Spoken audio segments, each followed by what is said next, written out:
First stanza में poet के एक महिला का वर्णन करती है जिसे वह आंट जेनिफ़र के रूप में बताती है।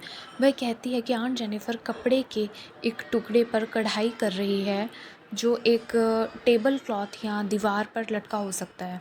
उसने इसे एक सुंदर बागों के साथ एक डिज़ाइन किया है और जो हरे भरे जंगल में निडर होकर भाग रहा है। उसने उसकी सुंदरता का वर्णन किया है एक स्टोन के रूप में, जो कि एक अनमोल पीले पत्थर होता है, एक स्टोन है, उसको उसके तौर पर उसने एक वर्णन किया है।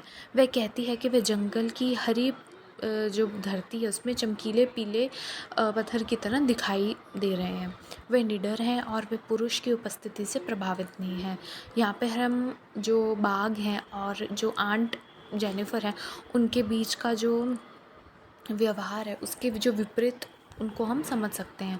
हालांकि उनके द्वारा जो डिज़ाइन किए गए बाघ हैं वो निडर हैं, लेकिन वह खुद अपने पति से डरती है। और इसके अलावा पोएट ये भी कहते हैं कि बाघ जो हैं, जो उन्होंने ड्रॉ करे हैं, वो गर्व और जंगल की निर्भीक नागरिक हैं और वह बहुत चमकदार और सुरुचिपूर्ण है। स्टैन्ज़ा 2 में ये बताया गया है कि पोएट यहाँ पर अपने पति के प्रति आंट जेनिफ़र के डर का वर्णन करता है या करती है।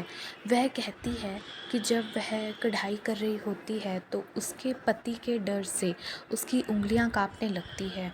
उसका पति कढ़ाई के अपने शौक़ के बारे में नहीं जानता, इसलिए वह कांपती है। जब वह कपड़े के टुकड़े को कढ़ाई करती है तब उसके लिए अपनी सुई को ऊपर नीचे खिसकाना मुश्किल हो गया है। फिर वह शादी की अंगूठी का वर्णन करती है जो आंट जेनिफ़र ने अपनी शादी के दिन दी थी।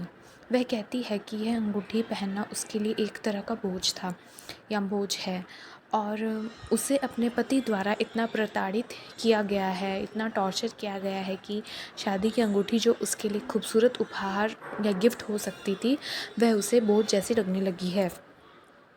उसने अपने वैवाहिक जीवन में इतनी कठिनाइयों का सामना किया है कि छोटी अंगूठी को उसकी कांपती उंगलियों पर एक भारी बैंड के रूप में वर्णित किया गया है। इसका मतलब यह है कि अंगूठी उसके पति के वर्चस्व वाले व्यवहार के कारण यातना के रूप में कुछ बुरे अनुभव से जुड़ी है।